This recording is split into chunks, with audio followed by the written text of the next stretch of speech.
Hello dear students of class 12। आज का lecture 30 है और आज का टॉपिक है origin of universe. Origin of universe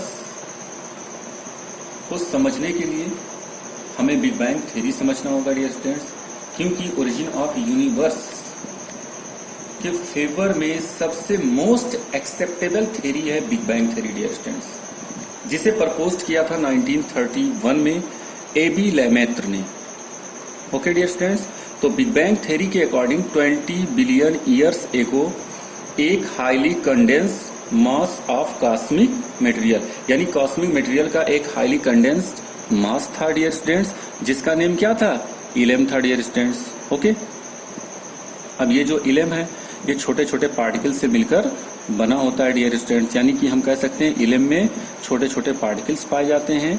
okay, और ये पार्टिकल्स जो होते हैं वो इलेक्ट्रॉन, प्रोटॉन और न्यूट्रॉन के जैसे होते हैं। ओके, इलम का जब टेम्परेचर बढ़ने लगा तो इसके जो पार्टिकल्स थे ये एक दूसरे को हिट करना शुरू कर दिया डियर स्टूडेंट्स। क्यों हिट करना शुरू कर दिया? क्योंकि आप जानते हैं कि जो पार्टिकल्स होते हैं जब उनका टेम्परेचर बढ़ता है तो उनकी काइनेटिक एनर्जी भी क्या होती है? इंक्रीज करती है। ओके, तो एक पार्टिकल ने दूसरे पार्टिकल को हिट करना शुरू कर दिया और इस तरह से इलम के अंदर एक सिंगल ह्यूज एक्सप्लोजन हुआ डियर स्टूडेंट्स, और इस सिंगल ह्यूज एक्सप्लोजन को हम थर्मोन्यूक्लियर एक्सप्लोजन कहते हैं।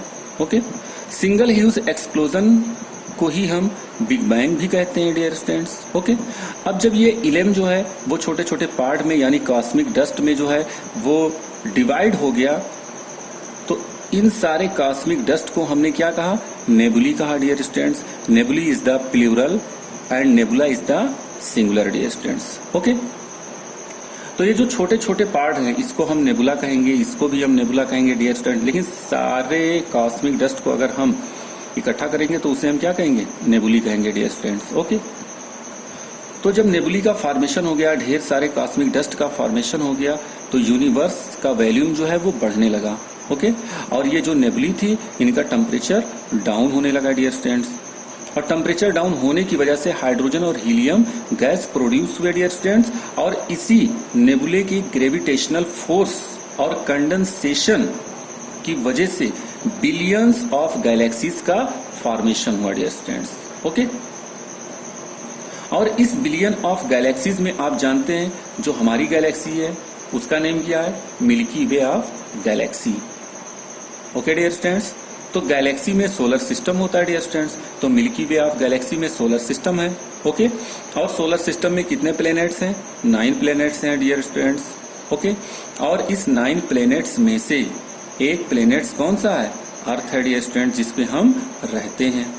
यानी कि हम कह सकते हैं कि जो अर्थ की ओरिजिन हुई वो 4.5 बिलियन ईयर्स बैक हुई डियर स्टूडेंट्स। ओके,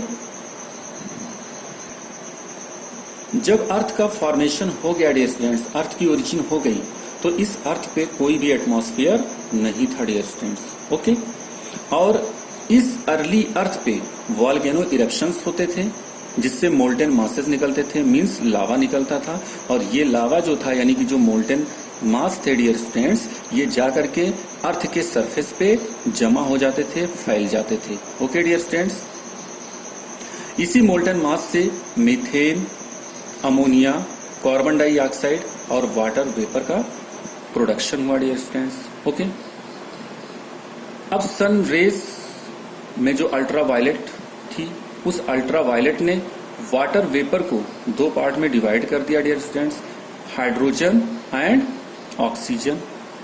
ये जो हाइड्रोजन था ये लाइटर था, इसलिए ये इस्केप्ड कर गया डियर स्टूडेंट्स, और जो ऑक्सीजन था इस ऑक्सीजन ने अगेन दोबारा वाटर वेपर, कार्बन डाइऑक्साइड और दूसरी गैसेस का फॉर्मेशन किया। ओके डियर स्टूडेंट्स, अब ये जो वाटर वेपर था इनका कंडेंसेशन हुआ डियर स्टूडेंट्स। ओके, इनका कंडेंसेशन हुआ, और कंडेंसेशन होने के बाद ये वाटर वेपर से किस फॉर्म में आ गए? लिक्विड फॉर्म में आ गए डियर स्टूडेंट्स, यानी कि लिक्विड फॉर्म में आ गए।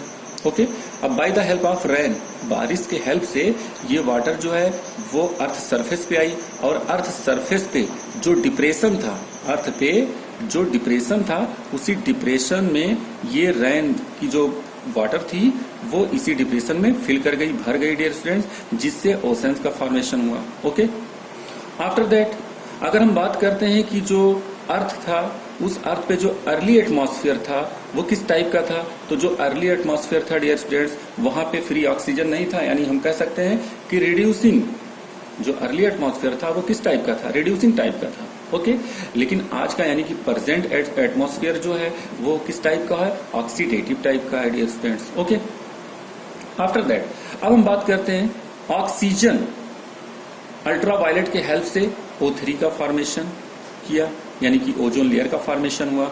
और आप जानते हैं कि ओजोन लेयर जो है वो एटमॉस्फेयर में एक शील्ड का काम करती है, और जो हार्मफुल अल्ट्रावायलेट आते हैं उनसे हमारा प्रोटेक्शन करती है, यानी कि एनिमल्स, प्लांट्स, इनका प्रोटेक्शन करती है dear students.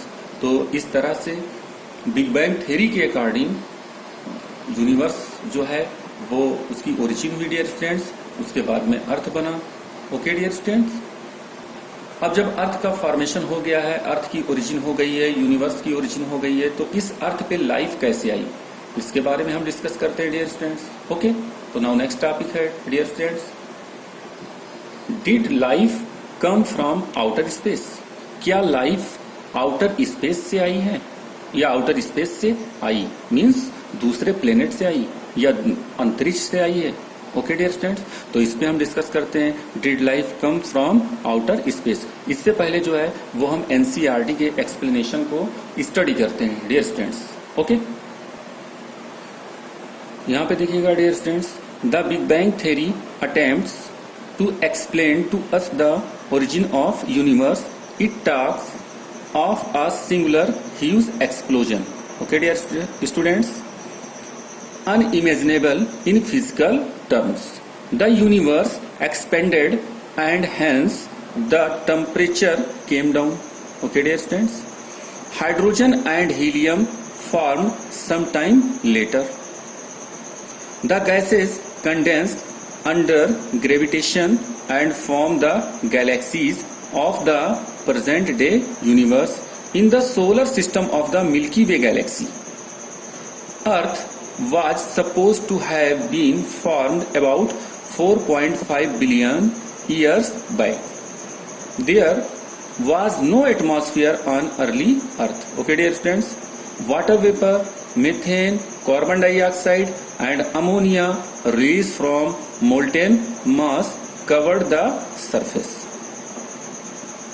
The UV rays from the sun broke up water into hydrogen and oxygen, and the lighter hydrogen escaped. Oxygen combined with ammonia and methane to form water. Okay dear students, carbon dioxide and other gases. Okay dear students, the ozone layer was formed as it cooled. The water vapor fell as rain, और जो water vapour था उसका condensation हुआ dear students, और इन the form of rain जो है वो कहाँ आई, अर्थ सरफेस पे आई, और अर्थ सरफेस पे जो डिप्रेशन था उसमें वो भर गई डियर स्टूडेंट्स, जिससे ओशंस का फॉर्मेशन हुआ।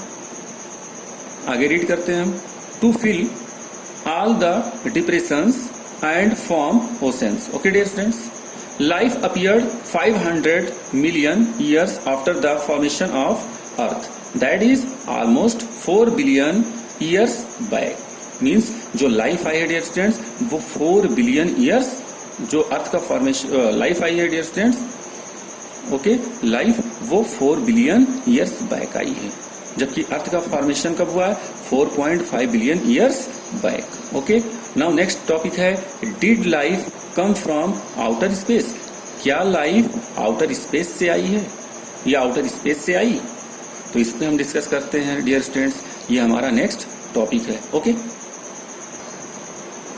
Dear students, origin of life से रिलेटेड बहुत सारे थ्योरी जो है वो प्रपोज किए गए हैं, वन बाय वन हम डिस्कस करेंगे। तो जो फर्स्ट थ्योरी है ओरिजिन ऑफ लाइफ से रिलेटेड वो है cosmozoic theory. Okay dear students, तो कॉस्मोजोइक थ्योरी 1865 में रिचटर एक साइंटिस्ट हैं, इन्होंने प्रपोज किया था, और कॉस्मोजोइक थ्योरी में इन्होंने कहा कि जो लाइफ आई है, अर्थ पे जो लाइफ पाई जाती है वो दूसरे स्टार से आई है या दूसरे प्लेनेट से आई है डियर स्टूडेंट्स। ओके, जैसे ये कोई दूसरा प्लेनेट है और ये हमारा अर्थ है। ओके डियर स्टूडेंट्स, तो लाइफ जो है वो दूसरे प्लेनेट से कहाँ आई, हमारे अर्थ पे आई। और किस फॉर्म में आई, स्मॉल यूनिट के फॉर्म में आई, स्मॉल यूनिट के फॉर्म में आई। और वो स्मॉल यूनिट क्या है डियर स्टूडेंट्स, स्पोर्स, सीड और sperm. Okay dear students, means sperm के फॉर्म में आई, सीड के फॉर्म में आई या फिर स्पोर्स के फॉर्म में आई। Okay dear students, after that अब हम बात करते हैं, यहाँ पे मेंशन किया हमने, the life was transferred from one planet to other in the form of some small unit. Okay dear students, of life called spores और सीड और स्पर्म। ओके डियर स्टूडेंट्स, एक वर्ड हमने लिखा है यहाँ पे मेंशन किया है, पेनस्पर्मिया। ओके डियर स्टूडेंट्स, तो पेनस्पर्मिया का मतलब होता है transfer of spores from one planet to other planet is called panspermia. Okay dear students, after that dear students, ये बहुत सारे एस्ट्रोनॉमर्स थे। ओके, इन एस्ट्रोनॉमर्स का ये एक फेवरेट आइडिया था। ओके डियर स्टूडेंट्स, कि जो अर्थ पे लाइफ आई है वो दूसरे प्लेनेट से आई है। लेकिन बाद में इस थ्योरी का कोई जो है वो साइंटिफिक प्रूफ नहीं था कि ये साइंटिफिक प्रूफ कर सकें इस थ्योरी को डियर स्टूडेंट्स, क्योंकि आप जानते हैं कि अगर स्पेस है और ये एक प्लेनेट है, ये दूसरा प्लेनेट है और ये स्पेस है डियर स्टूडेंट्स, तो यहाँ पे जो स्पेस का जो एटमॉस्फेयर होता है, मीन्स हम एटमॉस्फेयर तो नहीं कह सकते, लेकिन जो स्पेस होता है वो ड्राई होता है डियर स्टूडेंट्स। तो अगर स्पर्म एक प्लेनेट से दूसरे प्लेनेट पे आ रहा है तो इतना ड्राई होता है, तो रास्ते में हो सकता है कि वो क्या हो जाए, ड्राई हो जाए, स्पर्म या स्पोर या सीड। तो लाइफ एक प्लेनेट से दूसरे प्लेनेट पे नहीं आ सकती है। उसके बाद में जो स्पेस होता है ये कोल्ड होता है डियर स्टूडेंट्स। ओके, और उसके बाद में क्या होता है, रेडिएटिंग होता है डियर स्टूडेंट्स, और वैक्यूम होता है। तो ये सारे रीजन है जो ये एक्सप्लेन करते हैं कि जो लाइफ है वो दूसरे प्लेनेट से नहीं आई है। ओके डियर स्टूडेंट्स, और इस बेस पे कॉस्मोजोइक थ्योरी जो है वो डिस्कार्ड हो जाती है, अस्वीकार हो जाती है डियर स्टूडेंट्स। ओके, तो डियर स्टूडेंट्स आज का लेक्चर यहीं पे कंप्लीट होता है डियर स्टूडेंट्स।